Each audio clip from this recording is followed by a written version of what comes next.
Good evening and welcome to the Washington Week Extra. I'm Yamiche El-Sandor.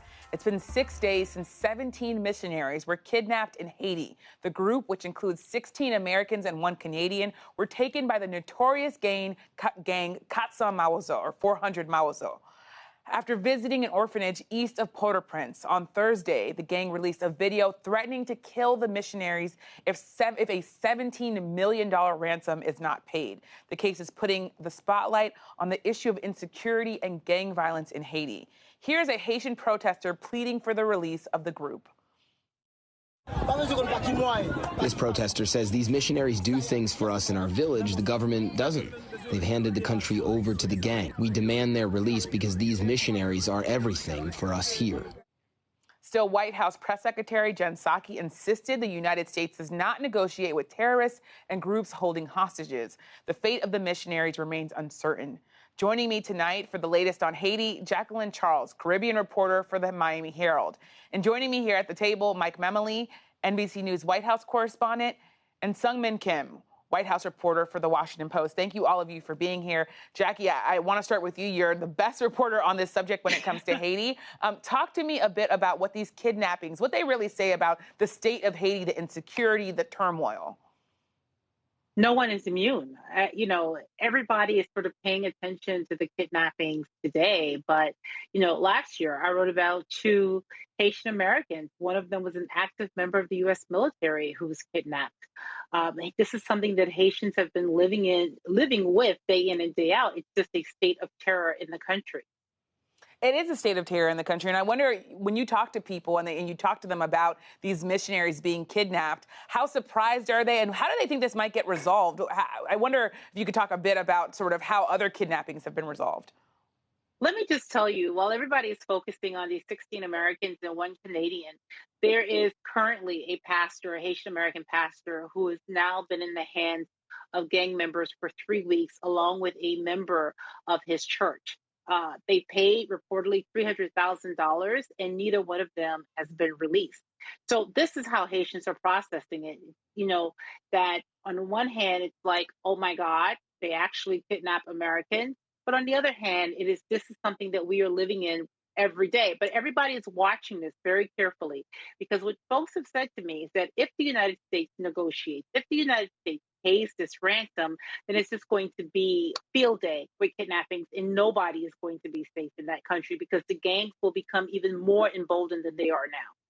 And you talk about the gangs becoming more emboldened. I wonder if you could talk a bit about this gang, Mawozo. What more do we know about them? How does this kidnapping sort of gel with what they've done in the past in terms of the other kidnappings that they've carried out?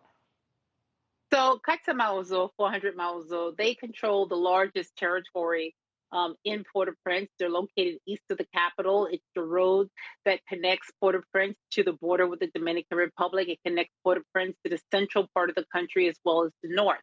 Their MO is to do group kidnappings, collective kidnappings. They will do bus loads, car loads, van loads. And as of May, what they were doing was just ransoming the entire busload. So, for instance, where other gangs may kidnap an individual, or like as I just explained, ask for $300,000, this gang will ask for $20,000 for a busload. That way, it doesn't, get noticed. They pay it out fast. And these kidnappings, they're like an assembly line. They have to move people in and move people out. But what we're seeing here with these Americans is that the gang, when they stopped this vehicle at gunpoint, they did not walk away when they realized it was Americans. Usually gangs like, I don't want to invite the wrath of the United States on me. This same gang was also behind the kidnapping of certain members of the Catholic clergy in April, and among them were 2 French citizens. So we've been watching them, and they have become even more and more emboldened. And of course, the latest news isn't just that they're asking for $17 million, $1 million apiece, but they are also vowing to kill the hostages, to put a bullet in their head if their demands are not met. It was such a disturbing video to see that leader of that gang threatening to kill these missionaries. Some of them are children. We should know 5 children, some as young as 2 years old, 18 months old. It's a heartbreaking situation.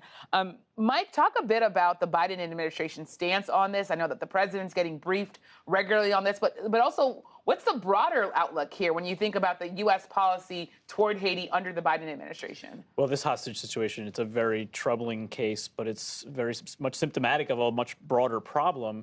And it's not clear that it's one that's high on the priority list for the Biden administration at this point. We've heard the president over the course of the last few months very clearly talk about not wanting to engage in nation building. Now, of course, that's in relation to Afghanistan, but there are challenges here that at this point he's not clearly willing to risk further political capital on. There are options on the table. Peacekeeping force of the U.S. military, there was some indication that maybe that was on the table. No indication that that's where we're heading in terms of Haiti, which is, frankly, a failed state, if not already there. Then there's the issue of migration, which we saw posing a domestic political problem for them as well. This White House, we heard from the Department of Homeland Security Secretary Mayorkas at the White House podium ruling out the idea of expanding the definition of an asylum claim, the credible fear test, to include situations like Haiti. He pretty flatly ruled this out.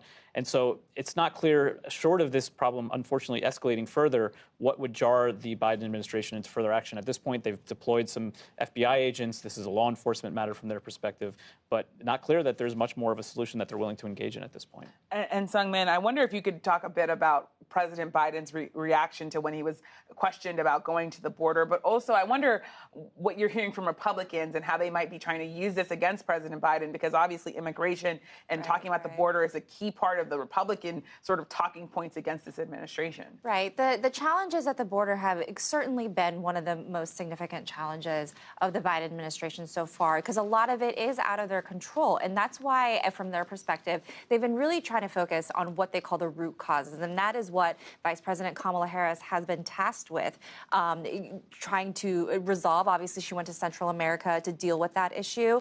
But the focus certainly hasn't let up, and the pressure from Republicans hasn't let up on President Biden himself, which is why when he was asked that question at the CNN town hall on Thursday night, and his answer, probably not the greatest answer he could have given, just saying, I guess I'll go to the border, and kind of signal that he hadn't had time to do so, that he had been to the border previously in his previous roles in public office. But Republicans went on that immediately and saying, why isn't he doing this? Why isn't he going up there firsthand, seeing the considerable challenges that the country is facing? So this is something that the administration is continuing to grapple with. They're getting a lot of criticism from the left for months, as you know, Yamiche, for their continued use of that Title 42 authority at the border. So lots of different pressures, different challenges for the administration here. By the way, this question of I've been to the border before, I've been covering the president for a long time. I was with him the last time he came close.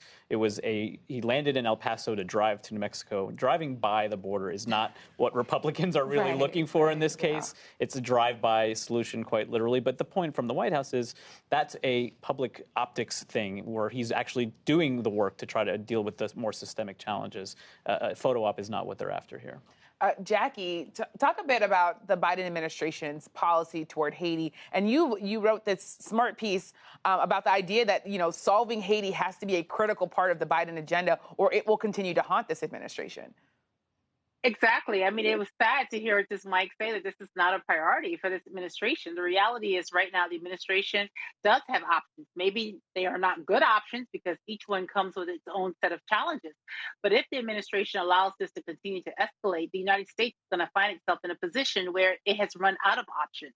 And the only option it's going to do is one where it loses the narrative and it has no choice. There are several options that are out there, but the Biden administration, they have not dealt with Haiti. They've decided to put Haiti on the back burner. And yes, my colleague and I earlier this year talked about how if you don't do anything, Haiti's going to blow up in your face. You're talking about a country right now where you have rampant kidnappings, you have gangs running wild, you have this pressure from within the country for the U.S. to do two things.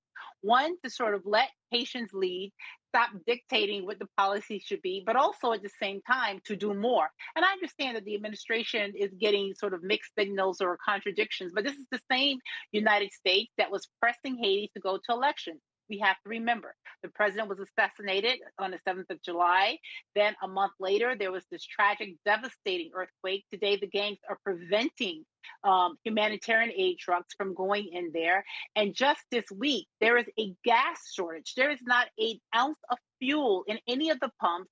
The truck drivers have gone on strike. They have announced a shutdown of the entire country as of Monday.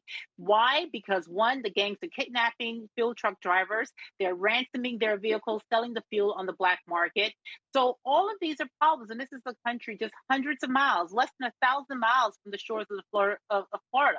So if you don't do anything, this migration crisis that has arrived at the southern border of the United States is soon going to arrive at the shores of Florida. And we all know that U.S. policy, unfortunately, has been based on how to stop a migration crisis from Haiti hitting the United States vis-a-vis Florida. I mean, there's just so many challenges that Haiti is facing. It's so heartbreaking. Jackie, you also did some reporting on developments in the assassination, the investigation on the assassination of the president, the late president, Jovenel Moise. Could you talk a bit about the arrest that happened and sort of where the state of that investigation is?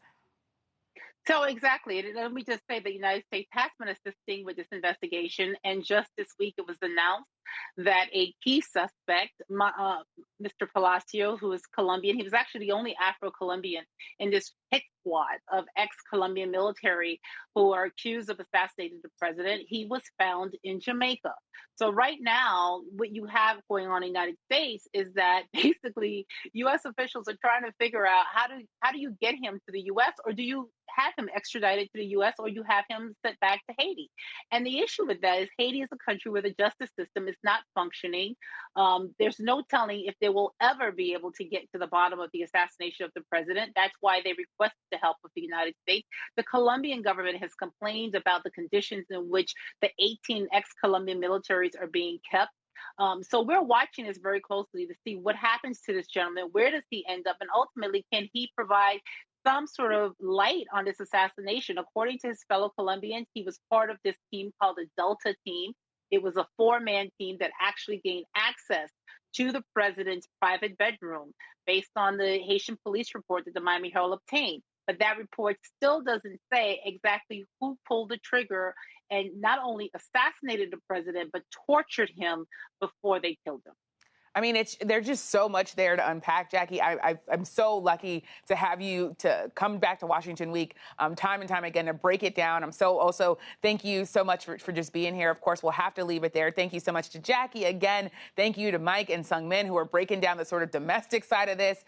Thank you for joining and sharing your reporting. And make sure, all of you, to sign up for the Washington Week newsletter on our website. We'll give you a look at all things Washington and a bit of Haiti as well. I'm Yamiche Alcindor. Thank you for joining us. Good night from Washington.